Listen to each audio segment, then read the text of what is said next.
करता अगर अच्छा काम किए होते हैं तो एक साधारण से लड़के को आज कोयलांचल में इतना सम्मान, इतना वैल्यू, इतना महत्व तो नहीं मिलता। तो ये कहीं ना कहीं परिस्थिति की मांग है या नियति की मांग है। यानी साफ शब्दों में एक ऐसी एनर्जी है जो झारखंड के शोषण के खिलाफ हमें लेकर आई, हमें खींच कर आई है और हमें खड़ा कर दी है। इसीलिए आज जहां भी मैटर बड़ा होता है हम खड़ा होते हैं। जमीन में जगह भी नहीं, धनबाद पुकार मचेगा, इतना कोयला का खदान बन चुका है। किसके लिए भाई?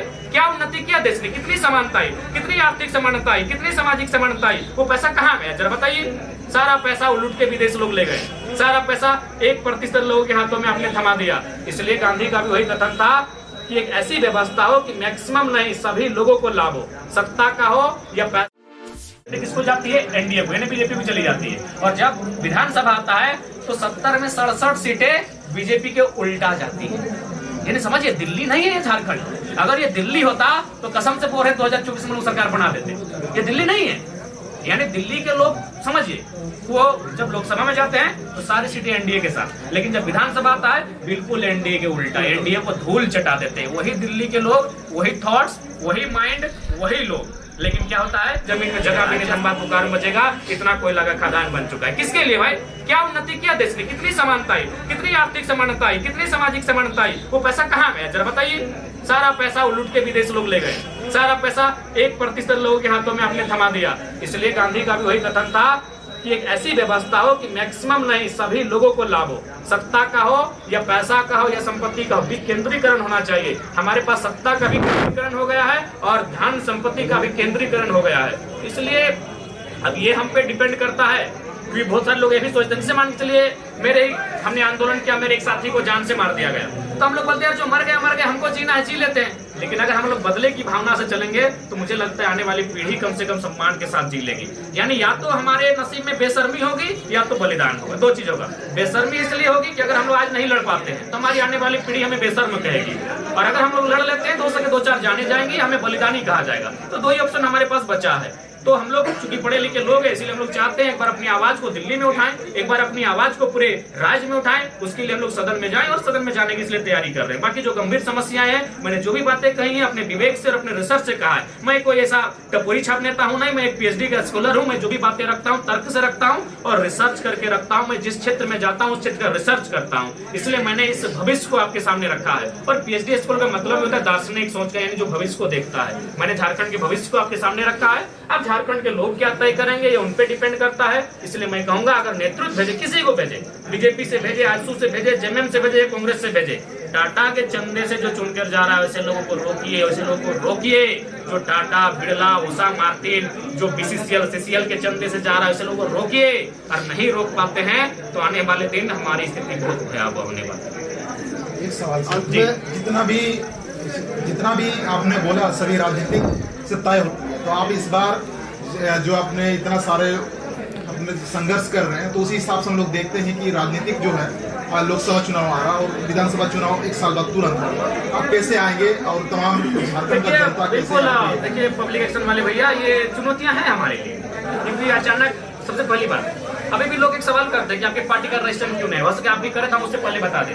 हम लोगों ने पॉलिटिकली इच्छा नहीं रखा था कि हम लोग को पॉलिटिक्स में जाना है। एक छोटा सा आंदोलन था, पढ़ने वाले छात्र थे, मेरा एग्जाम पोस्टपोन हो चुका था, इसीलिए उस आंदोलन में चले गए।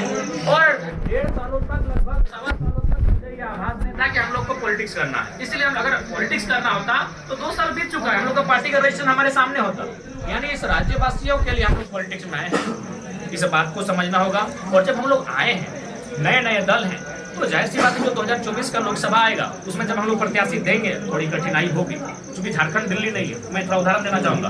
दिल्ली में क्या स्थिति है? लोकसभा का चुनाव आता है, 7 की 7 सीटें किसको जाती है? एनडीए को, यानी बीजेपी को चली जाती है। और जब विधानसभा आता है तो 70 में 67 सीटें बीजेपी के उल्टा जाती है। यानी समझिए, दिल्ली नहीं है ये झारखंड। अगर ये दिल्ली होता तो कसम से बोल रहे 2024 में लोग सरकार बना देते। ये दिल्ली नहीं है। यानी दिल्ली के लोग समझिए, वो जब लोकसभा में जाते हैं तो सारी सीटें एनडीए के साथ, लेकिन जब विधानसभा आता है बिल्कुल एनडीए के उल्टा, एनडीए को धूल चटा देते हैं। वही दिल्ली के लोग, वही थॉट्स, वही माइंड, वही लोग। लेकिन क्या होता है, एक राज्य स्तर के लिए चुनते हैं, एक देश स्तर के लिए चुनते हैं। इसीलिए मेरा मानना है थोड़ा सा दिल्ली की तुलना में हमारा झारखंड शैक्षणिक दृष्टिकोण से, सामाजिक दृष्टिकोण से थोड़ा सा उनसे मैंने है बैक है, इस बात की सच्चाई है। लेकिन फिर भी आप अकेले उतरेंगे कि कोई किसी नहीं, गठबंधन को लेकर? अकेले उतरेंगे तो ये स्वार्थी कहलाएंगे, और हम लोग अकेले उतरने का रहता तो हम क्यों आते, रिस्क क्यों लेते?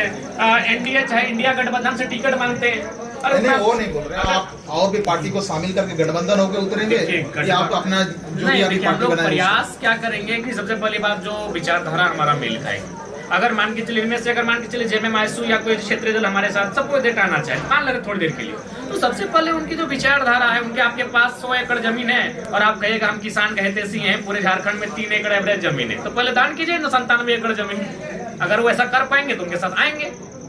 तो मुझे लगता है कि इस नेतृत्व में जो लोग बैठे हैं वो कहीं ना कहीं दोषी हैं। उन्हें जिस उम्मीद के साथ, अच्छा एक बात बताइए, मैं एक साधारण सा ना, मेरी कोई पहचान थी 2 साल पहले, एक छोटा सा गांव, फुटबॉल का मैदान, मुझे खेलना पसंद था और कुछ बच्चों करता अगर अच्छा काम किए होते हैं तो एक साधारण से लड़के को आज कोयलांचल में इतना सम्मान, इतना वैल्यू, इतना महत्व तो नहीं मिलता। तो ये कहीं ना कहीं परिस्थिति की मांग है या नियति की मांग है। यानी साफ शब्दों में एक ऐसी एनर्जी है जो झारखंड के शोषण के खिलाफ हमें लेकर आई है, हमें खींच कर आई है और हमें खड़ा कर दी है।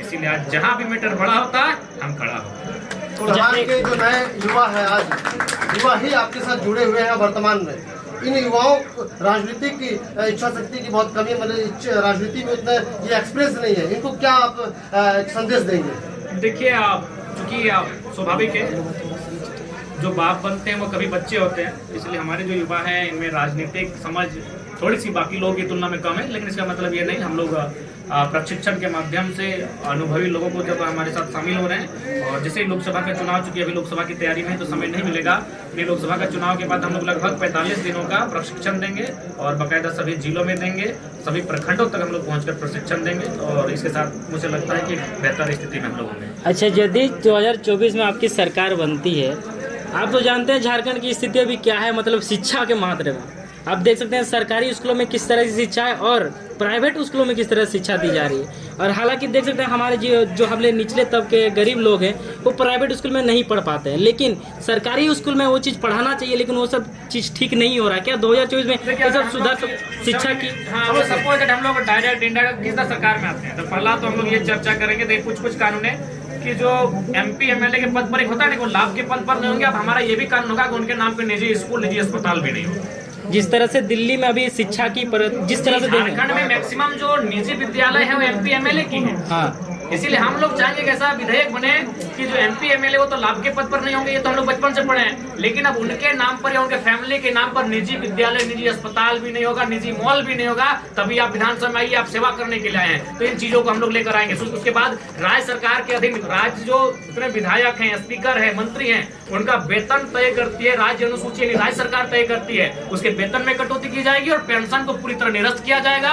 ऐसे भी 5 साल विधायक रहे, कोई तीर नहीं मार के आए हैं, आपको पेंशन की कोई जरूरत नहीं। हम लोग बहुत ही ऐसे से चीजों को जनता के सामने रखेंगे जो बहुत बेहतर तरीके से राज्य के लिए हितार्थ में काम आएंगे।